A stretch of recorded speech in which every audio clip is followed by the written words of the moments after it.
Mesdames, Messieurs, bonjour et bienvenue dans ce 6h30. Nous démarrons avec la présidence de la République. Le comité d'experts chargé de l'élaboration d'une nouvelle constitution a remis au président de la République un avant-projet. Il comporte 184 articles répartis en 16 titres et 50 chapitres.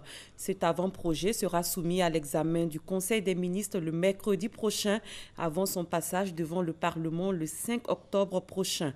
Notons que le comité d'experts chargé de l'élaboration d'une nouvelle constitution a été nommé le 31 mai dernier. La 12e rencontre annuelle de l'Association africaine pour l'électrification rurale a pris fin ici à Abidjan. Cette plateforme a vu la participation de plusieurs directeurs généraux d'entreprises et d'institutions du continent. Elle a planché sur l'amélioration de l'accès des zones reculées à la lumière. Lansine Bakayoko, Francis Boifou.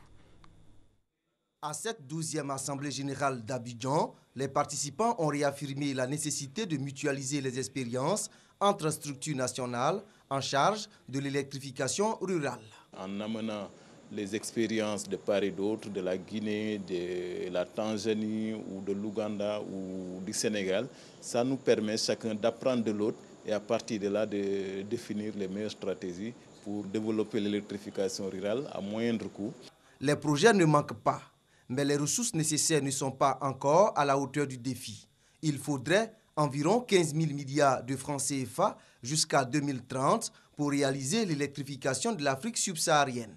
Les experts africains proposent une mobilisation de financement basée sur de nouveaux modèles. Il semble que la stratégie la plus partagée actuellement, c'est le partenariat public-privé. C'est-à-dire qu'il appartient à l'État de développer la politique, de mettre en place la politique et d'inviter par la suite donc le privé à investir dans ce domaine de l'électricité. L'Association africaine pour l'électrification rurale a pour objectif d'accélérer l'accès aux services de l'énergie électrique dans les zones rurales isolées.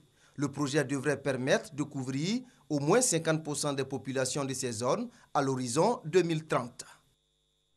Toujours en économie, les professions libérales doivent désormais souscrire à l'assurance de responsabilité civile et professionnelle. C'est une décision de l'État de Côte d'Ivoire. Une campagne de sensibilisation vient d'être lancée dans ce cadre par le Trésor public. Mahama Traoré, Jean-Jacques Kwame. Souscrire à une assurance automobile pour se protéger et protéger les autres usagers, c'est un réflexe pour tous les propriétaires des véhicules. Un réflexe de protection non limitée par les professions libérales, surtout quand il s'agit de souscrire à l'assurance de responsabilité civile et professionnelle. Une assurance pourtant rendue obligatoire par le pouvoir public. Quand vous prenez l'assurance des facultés maritimes, c'est obligatoire, c'est la douane qui en assure le contrôle. Vous avez différentes professions qui sont assujetties à l'obligation d'assurance, mais il n'y a pas un mécanisme de contrôle. Avant toute répression, place à la sensibilisation. Tout le sens de cette campagne de sensibilisation initiée par la Direction des assurances, de la Direction générale du Trésor et de la comptabilité publique à l'endroit des avocats, pharmaciens, architectes et autres professions libérales. Le but de cette campagne de sensibilisation est d'amener les assujettis au respect de cette obligation d'assurance afin de protéger leur activité d'une part et de contribuer au développement de l'assurance d'autre part. 3 jours, c'est le temps que va durer cette campagne de sensibilisation à l'obligation d'assurance, de responsabilité civile et professionnelle. Objectif, faire comprendre aux opérateurs économiques la nécessité de souscrire à cette assurance, faute de quoi ils subiront la rigueur de la loi en cas de préjudice causé à un tiers dans l'exercice de leur profession. Dans le domaine de la défense, la coordonnatrice de l'initiative des Nations Unies contre les violences sexuelles a échangé avec les responsables de l'armée. Au centre des préoccupations, les avancées de la Côte d'Ivoire dans la lutte contre les violences basées sur le genre. D'autres sujets ont également été évoqués. Abou Sanogo. Les forces armées ivoiriennes restent engagées à respecter les droits de l'homme. Depuis le rapport de l'ONU sur la question des violences basées sur le genre en mars 2012, les forces républicaines de Côte d'Ivoire ont entamé plusieurs séries de formations, de campagnes de sensibilisation et d'ateliers d'intégration et de curricula sur les droits de l'homme au profit des militaires, gendarmes et policiers avec une baisse considérable des cas avérés. Ainsi, selon le sous-lieutenant Berté Nanourou, la situation chiffrée des cas de violences sexuelles entre 2012 et 2016 se résume aux statistiques suivantes. En 2012, 478 cas de viol documentés et imputés aux forces républicaines de Côte d'Ivoire et aux groupes armés. En 2013, 298 cas, dont 68 cas impliquant les forces républicaines de Côte d'Ivoire, les forces de sécurité et les ex-combattants. En 2014, 30 cas, dont 15 ont fait l'objet de poursuites. Les 15 autres n'ont pas connu d'auteur présumé. En 2015, 3 cas condamnés par la justice. En 2016, une seule tentative de viol en cours de condamnation. La coordonnatrice de l'initiative des Nations Unies contre les violences sexuelles s'est par ailleurs félicitée des progrès importants réalisés par les forces républicaines de Côte d'Ivoire au cours de ces derniers mois. Toutefois, des difficultés restent liées à la lutte contre les violences sexuelles. Elles se résument en des recommandations que l'état-major général des forces républicaines de Côte d'Ivoire a soumises à la coordonnatrice onusienne, notamment la mise en œuvre effective du plan de travail triannuel 2016, 2017 et 2018 élaboré par le Comité national de lutte contre les violences sexuelles et l'intégration de l'enseignement des violences sexuelles dans les curricula de formation. La Journée mondiale des sourds a lieu chaque année tous les derniers samedis du mois de septembre. À cette occasion, nos reporters se sont intéressés au quotidien des handicapés de la surdité, un quotidien pas toujours facile. Dans la commune de Yopougon, allons à la rencontre d'Adama Yedé Sanogo. Il est sourd depuis l'âge de 14 ans. Doigt de laser. Chef du service formation continue à l'école ivoirienne des sourds. Consultant en prise en compte du handicap. Directeur de l'ONG Société sans barrières de Côte d'Ivoire. Autant de responsabilités à l'actif d'Adama Yedé Sanogo, sourd depuis son jeune âge. Je suis né entendant.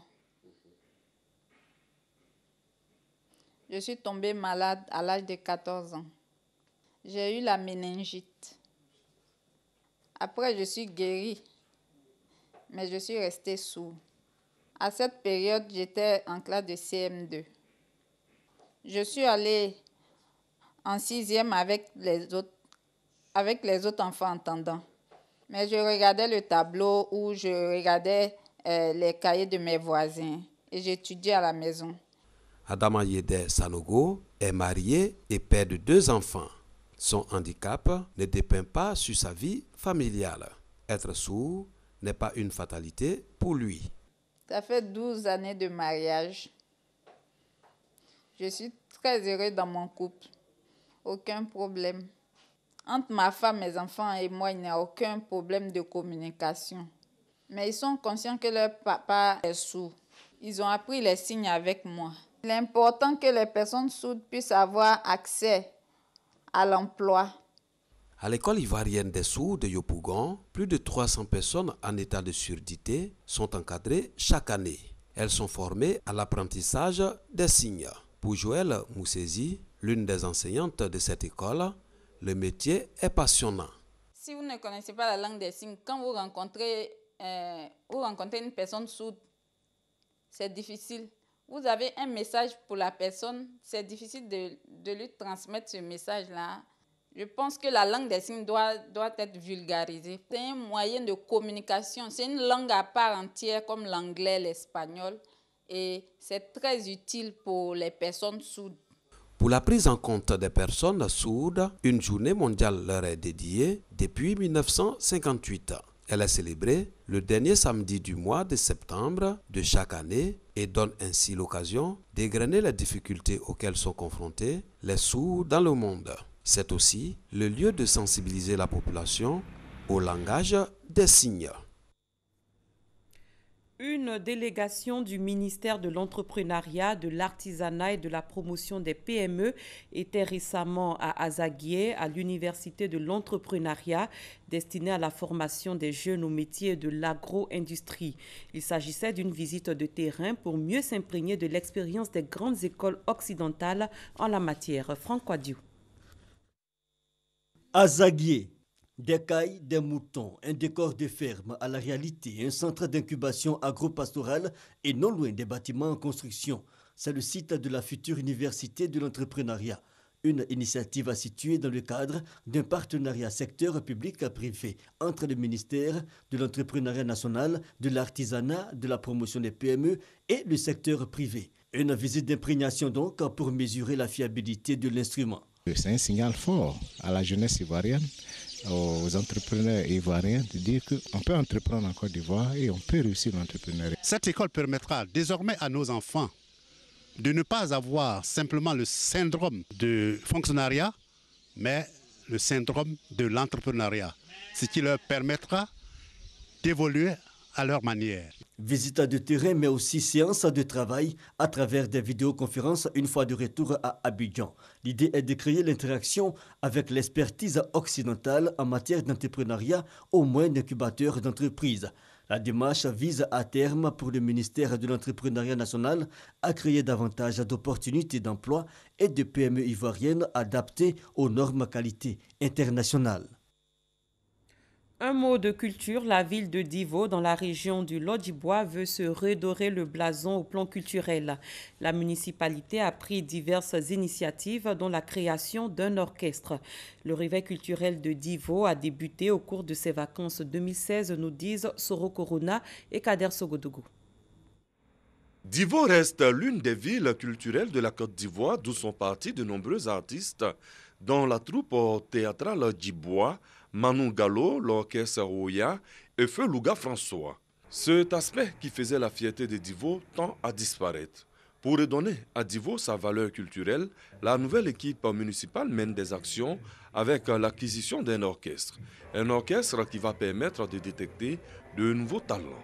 Au cours des vacances scolaires 2016, la mairie de Divo a initié un concours d'orchestre dénommé J Podium, à travers Loisirs Vacances. Pendant un mois, les jeunes se sont essayés aux instruments et au micro à la grande joie des populations.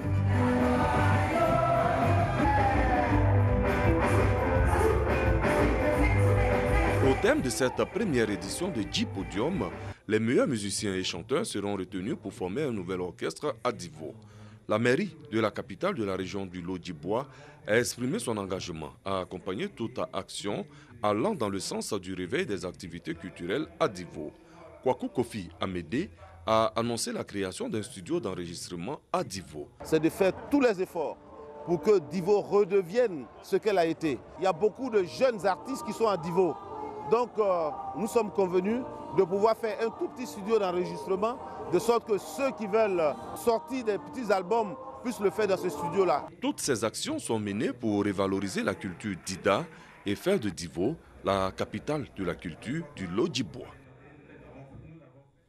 À l'étranger, au Gabon, le calme régnait hier samedi à Libreville, où un important dispositif sécuritaire restait en place. Dans une déclaration à la presse hier après-midi, Jean Ping a déploré la décision de la Cour constitutionnelle validant la victoire d'Ali Bongo. Pour sa part, le président réélu a lancé un appel au dialogue. Dans un communiqué conjoint publié à New York, plusieurs organisations internationales, l'Union africaine, les Nations unies, l'Union européenne et l'Organisation internationale de la francophonie appellent au dialogue et à la tenue rapide d'élections crédibles en République démocratique du Congo. Le sous-secrétaire général de l'ONU pour les opérations de maintien de la paix dit être inquiet de la situation. Les autorités de la RDC ont été invitées à protéger et à respecter les droits de l'homme ainsi que les libertés fondamentales. Les acteurs politiques ont été également exhortés à faire preuve de retenue. C'est la fin de ce 6h30. Merci de l'avoir suivi. Très bon dimanche à tous et à toutes.